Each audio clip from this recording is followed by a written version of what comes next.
అగరబత్తులు దేనికొద్దునా? మా ఓనర్ గారు నీ శ్వాసన వస్తుందేమోనని చెక్ చేయడానికి పైన కిటికీకి ముక్కు వేలాడి తీసుకుని కూర్చుంటాడు.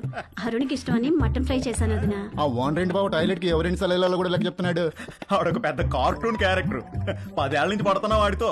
వాడి టార్చర్ తట్టుకోలేక ఆ పక్క పోర్షన్ వాళ్ళు అడ్వాన్స్ వదులుకుని మరీ పారిపోయారు. 6 నెలల నుంచి ఖాళీగా పడుంది ఆ ఇల్లు. వేరే ఎక్కడికైనా మారకపోయారా అన్నయ్య? ఇది అన్నింటికి దగ్గరమ్మా. పైగా ఈ రెంట్కి సిటీలో ఏమీ రాదు. బోయికలన్నీ ఈ గిన్నెలు వేయండి. రండిరా రండి. ఒరే అరుణ్, నెక్స్ట్ ఇయర్ నుంచి నీకు అమెరికాలో ఈ ముగ్గురు ఫుల్ కంపెనీ. ఒరే మీరు కూడా ప్లేట్స్ తెచ్చుకోండి. ఏంటమ్మా అడ్మిషన్ లెటర్స్ వచ్చేసినాయా? అదొక్కటే బావగారు బ్యాలెన్స్. శాటు టోఫెల్స్ లో వీళ్ళ ముగ్గురికి మంచి స్కోర్ వచ్చింది. అమెరికా వెళ్లక ముందే అమెరికా కల్చరు, పాలిటిక్స్, హిస్టరీ అన్ని చదివి పిండేశారు.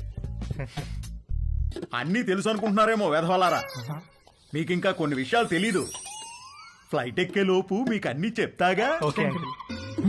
ఈ అరుణ్ గారికి కూడా లాస్ట్ లో ఓ క్రాష్ కోర్స్ ఇచ్చాను.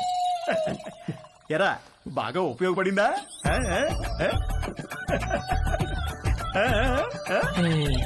ఏంట్రా ఈ మధ్య ఇన్స్టాలో పోస్టులు ఏం పెట్టట్లేదు? ఫుల్ బిజీనా? 2 పార్ట్ టైం జాబ్లు, కాలేజ్, అస్సలు టైం ఉండట్లేదురా. వీకెండ్స్ కూడా పని చేస్తున్నాను. మా నాన్న స్టూడెంట్ లోన్ కూడా నన్నే కట్టుకోమన్నాడు. అక్కడేంటి బ్రో, క్యాంపస్ అంతా ఫుల్ ఫిగర్సా? మామూలు ఫుల్ కాదురా, హౌస్ ఫుల్. కానీ మనకు వర్కౌట్ అవ్వదురా. అక్కడ మనల్ని ఎవరు పట్టించుకోరు. అదేంట్రా, మన ఇండియన్స్ అంటే అక్కడ అమ్మాయిలు పడి చచ్చిపోతారని టాక్. ఎవరు చెప్పాడు నీకు? ముందేదో కాస్త బ్రౌన్ స్కిన్ కదా అని కొంచెం ఇంట్రెస్ట్ చూపిస్తారు. మన దగ్గర మ్యాటర్ లేదని తెలిసిన తర్వాత దగ్గరికి కూడా రారు, మనల్ని రానివ్వరు. మన దగ్గర మ్యాటర్ లేకపోవడం ఏంట్రా? అకాడమిక్స్ లో మనం తోపులమే గానీ సోషల్ స్కిల్స్ లో జీరోలో. అమెరికాలో సోషల్ లైఫ్ లేకపోతే అది మన ఏజ్ వాళ్ళకి నరకంలా ఉంటుంది తెలుసా? అసలు నువ్వేం చెప్తున్నావురా? ఇందాక వీడు అడిగాడే అదే ఫిగర్స్ గురించి. అక్కడ ప్రతి ఒక్కడు ఒక దాన్ని వేసుకుని తిరుగుతూ ఉంటాడు. మనమేమో అన్ని బయటేసుకుని సొల్లు కారుస్తూ చూస్తూ ఉంటాం అంతే. ఏ ఫిగరు మనల్ని పట్టించుకోదురా. వాళ్ళక్కడ 13-14 ఏళ్లకే అన్ని మొదలెట్టేస్తారు. మనం ఆ టైంలో రోజుకి 18 గంటలు క్లాస్ రూమ్ లోనే దొబ్బించుకుంటాం. వాళ్ళు కాలేజ్కి వచ్చేసరికి ఒక్కొక్కరికి పోన్ స్టార్స్ కున్నంత ఎక్స్పీరియన్స్ ఉంటుంది.